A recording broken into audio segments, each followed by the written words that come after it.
प्यारे बच्चों, सुप्रभात। मैं ललिता रानी, आपकी हिंदी अध्यापिका, हिंदी कक्षा में आपका स्वागत करती हूँ। बेटा, आज हम क्रिया के बारे में पढ़ेंगे। क्रिया किसे कहते हैं, वे क्रिया के कितने भेद होते हैं। ओके, तो ध्यानपूर्वक समझिएगा।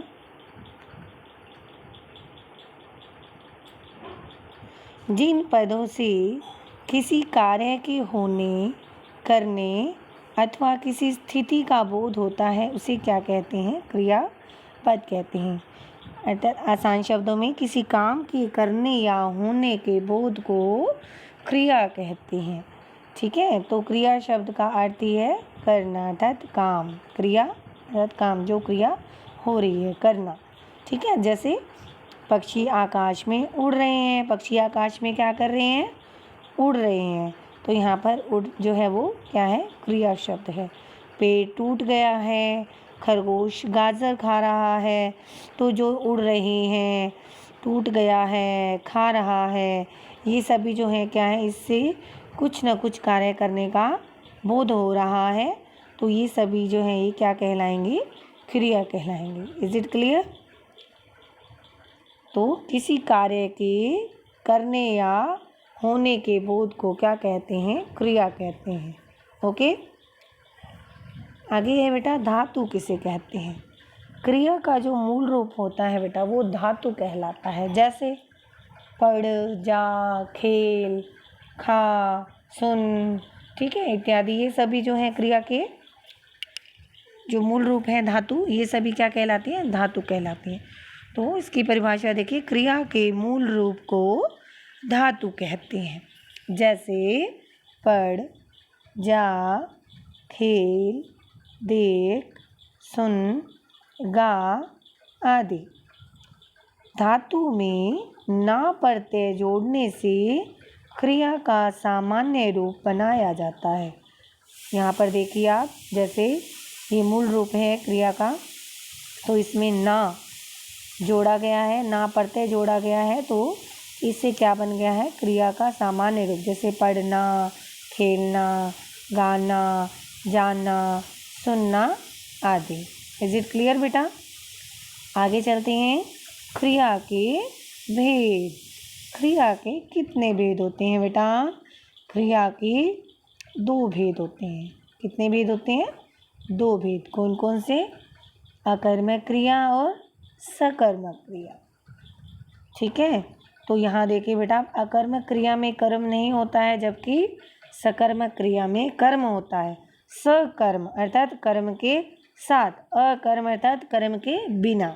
ठीक है, आइए परिभाषा पढ़ते हैं। अकर्मक क्रिया किसे कहते हैं? अकर्मक क्रिया वाक्य में जिस क्रिया के प्रयोग में कर्म की आवश्यकता नहीं होती, ऐसी क्रियाएं क्या कहलाती हैं? अकर्मक क्रिया। जैसा कि मैंने आपको अभी यहाँ बताया था कि वाक्य में जिस क्रिया के प्रयोग में कर्म की आवश्यकता नहीं होती, मतलब अकर्मक क्रिया में कर्म नहीं होता है। ये बात आप ध्यान रखेंगे। ये क्रियाएं जो होती हैं कौन सी क्रिया कहलाती हैं? अकर्मक क्रिया। इसमें क्रिया का जो प्रभाव है वो सीधे कर्ता पर पड़ता है। ठीक है, अर्थात जो कार्य कर रहा है कर्ता, उसी पर ही इसका प्रभाव पड़ेगा। किसका? जो काम हो रहा है। जैसे राकेश खेलता है, अमन दौड़ता है।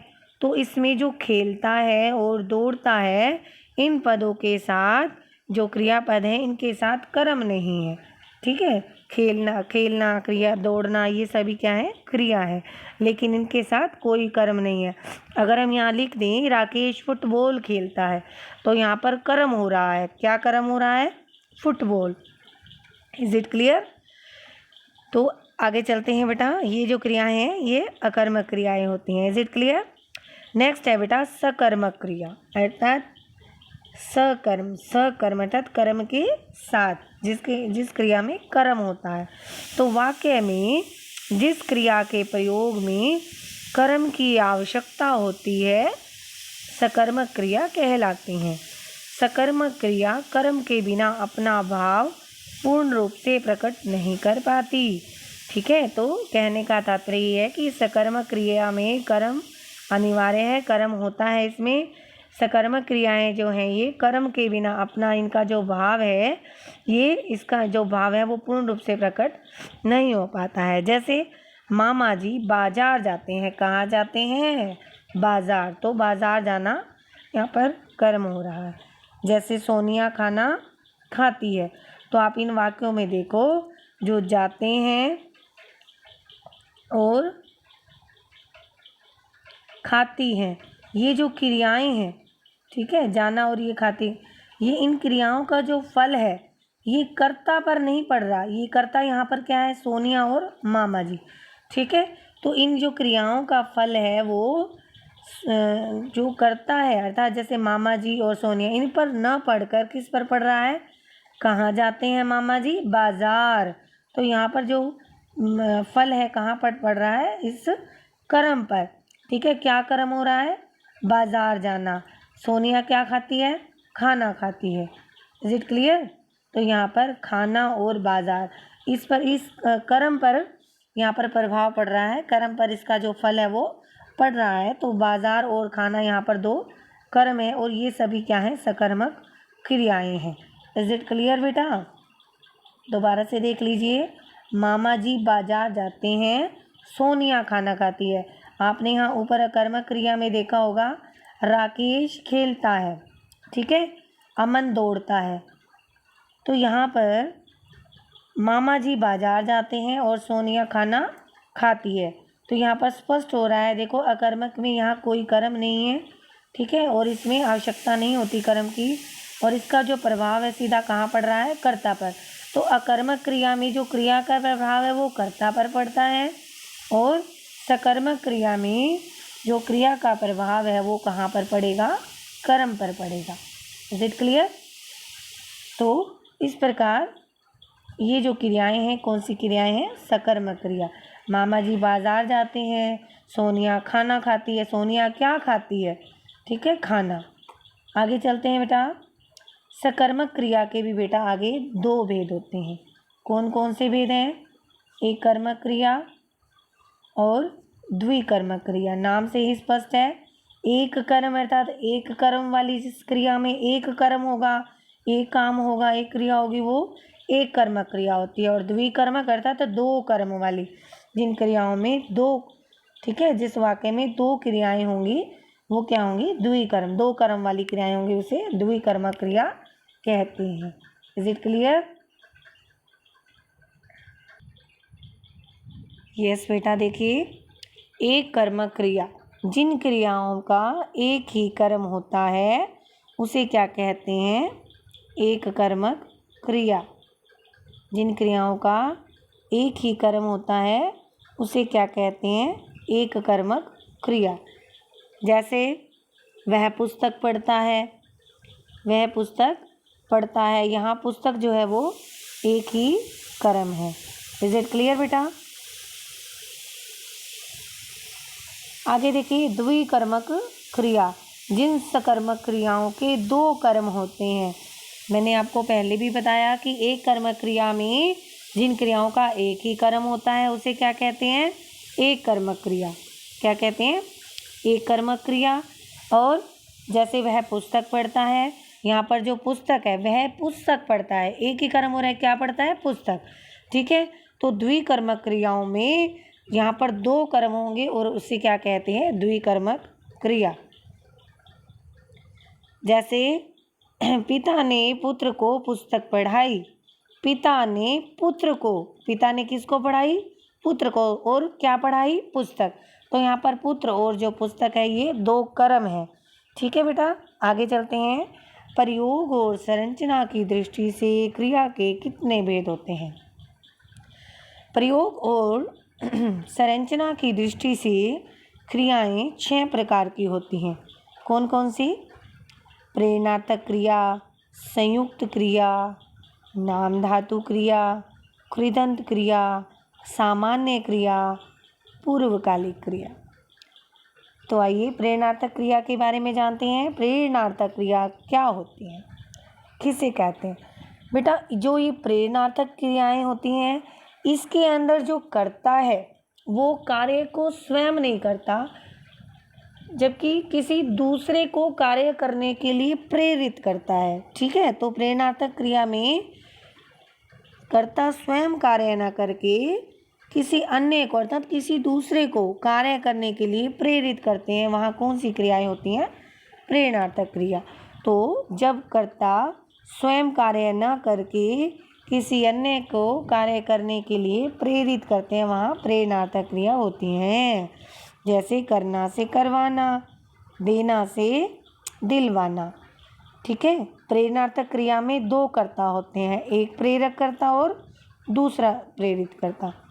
जैसे पिता पुत्र से पत्र लिखवाता है, यहाँ जो प्रेरक कर्ता है, प्रेरक कर्ता क्या है? पिता है। ठीक है, और प्रेरित करता है, किसको प्रेरित किया जा रहा है? पुत्र को। पिता जो है यहाँ पर कर्ता है। ठीक है, प्रेरक अर्थात जो प्रेरणा दे रहा है, किसको दे रहा है? पुत्र को। पिता जो है वो पुत्र को प्रेरित कर रहा है कि ये कार्य तुम करो, पत्र तुम लिखो। तो पिता पुत्र से पत्र लिखवाता है। क्लियर? तो यहाँ पर पिता जो है वो कर्ता है, किससे पत्र लिखवाता है? पुत्र से। तो यहाँ पर कर्ता किसको प्रेरित कर रहा है? किसी अन्य को, पुत्र को प्रेरित कर रहा है। ठीक है, क्या? पत्र लिखवाने के लिए पिता पुत्र से पत्र लिखवाता है। इज इट क्लियर बेटा? ये जो प्रेरणार्थक क्रिया के बेटा दो रूप दिए गए हैं। जो मूल धातु है यहाँ पर जैसे सुनना, पढ़ना, करना। ठीक है, इसकी जो प्रथम प्रेरणार्थक क्रिया है सुनाना, ठीक है, पढ़ाना, कराना। और जो इसकी द्वितीय प्रेरणार्थक क्रियाएं हैं वो क्या हैं? सुनवाना, पढ़वाना, करवाना इत्यादि। आगे नीचे दी गई हैं, ये आप ध्यानपूर्वक पढ़ लीजिए। ठीक है, नेक्स्ट है बेटा संयुक्त क्रिया। संयुक्त क्रिया किसे कहते हैं?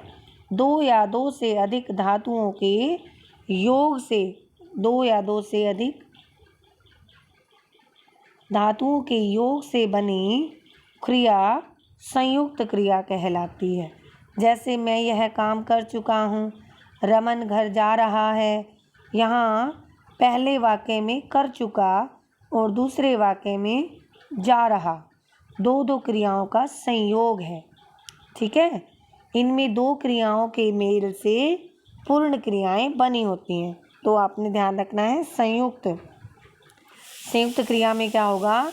इसमें दो या दो से अधिक धातुओं के योग से बनी हुई क्रिया होती हैं, ये क्या कहलाती हैं? संयुक्त क्रिया। जैसे मैं यह काम कर चुका हूँ, तो यहाँ पहले वाक्य में क्या है? कर चुका और दूसरे वाक्य में जा रहा, रमन घर जा रहा। तो ये जो है दो दो क्रियाओं का संयोग है। ठीक है, इनमें दो क्रियाएं, जो दो क्रियाओं का मेल है वो पूर्ण, इनमें दो क्रियाओं के मेल से जो है वो पूर्ण क्रियाएं बनी होती हैं।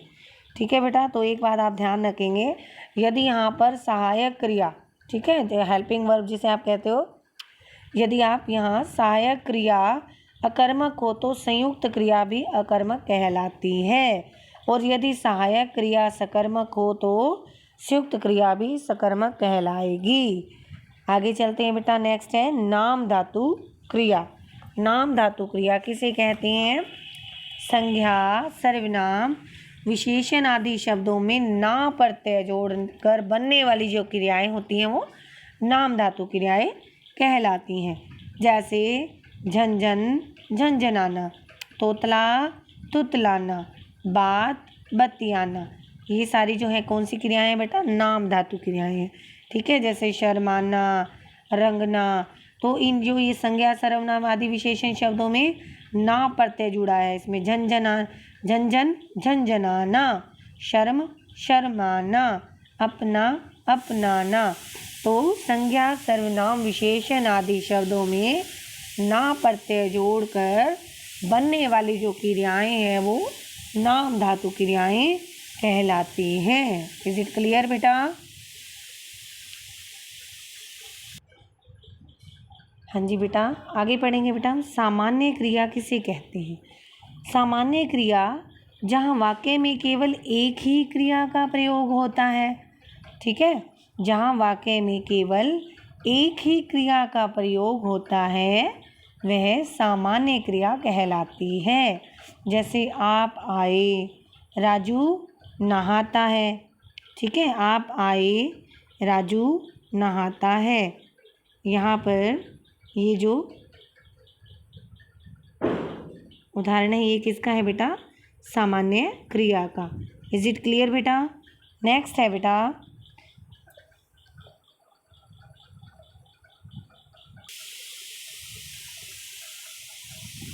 यस बेटा, आगे है पूर्वकालिक क्रिया। पूर्वकालिक क्रिया कौन सी क्रिया होती है?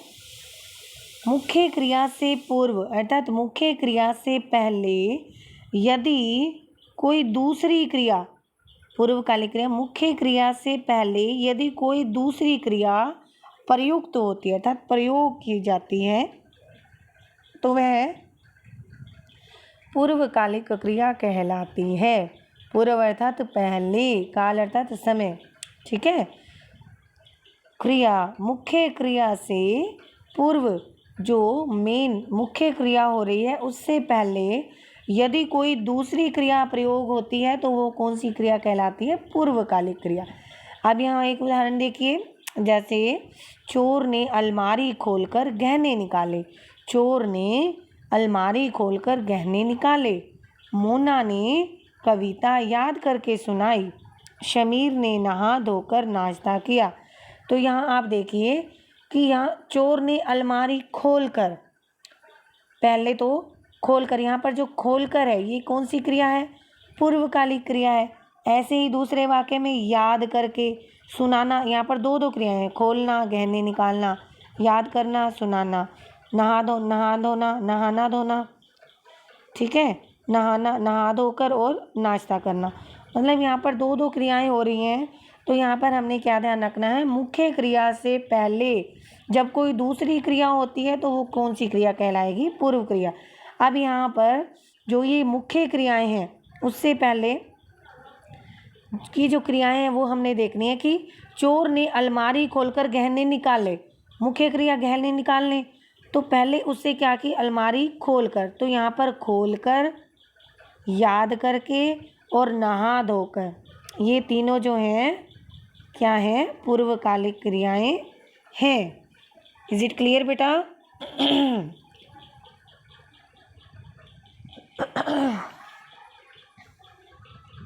ओके बेटा, क्लियर हो गया होगा आपको। तो मुख्य क्रिया से पहले, मुख्य क्रिया से पूर्व यदि कोई दूसरी क्रिया प्रयुक्त होती है तो वह क्या कहलाती है? पूर्वकालिक क्रिया कहलाती है। जैसे चोर ने अलमारी खोलकर गहने निकाले। अब बेटा हम लास्ट वन पढ़ेंगे, हमारा कृदंत क्रिया। कृदंत क्रिया क्या होती है? मूल क्रिया के, जो मूल क्रिया है उसके अंत में प्रत्यय लगाकर बनने वाली जो क्रियाएं होती हैं वो कृदंत क्रियाएं कहलाती हैं, कृदंत कहलाती हैं। ठीक है, जैसे वर्तमान कालिक में उठता, जैसे दौड़ता, खाता, पीता, रोता। ऐसे ही भूतकालिक में चल, चला, इसमें आ जुड़ गया। ठीक है बेटा, यहाँ पर जो ये ता और आ है ये क्या है? प्रत्यय शब्द हैं। प्रत्यय जो है वो किसी मूल शब्द के अंत में लगते हैं। बेटा जैसा कि मैंने आपको पिछली क्लास में भी आपको बताया था कि जो उपसर्ग होते हैं वो मूल शब्द के आरंभ में लगते हैं, जबकि जो प्रत्यय हैं वो मूल शब्द के अंत में लगते हैं। इज इट क्लियर बेटा? तो आपने ध्यान रखना है मूल क्रिया के अंत में प्रत्यय लगाकर बनने वाली जो क्रियाएं होती हैं वो कृदंत कहलाती हैं। इज इट क्लियर बेटा? तो आपने बेटा इस पार्ट को ध्यानपूर्वक पढ़ना है व इस पार्ट का अपने माइंड मैप बनाना है अपनी आर्ट बुक में, इसके क्रिया के भेदों का, और जो इसके उपभेद हैं आगे उनके भी भेद हैं, उनका आपने बेटा माइंड मैप बनाना है। और इसके पार्ट के प्रश्न उत्तर भी आपने स्वयं ही इस जो मैंने आपको PDF दिया है वीडियो, इसी से ध्यानपूर्वक इसको सुनकर समझकर अपनी नोटबुक में राइट कर लेना है। ओके बेटा, थैंक यू सो मच।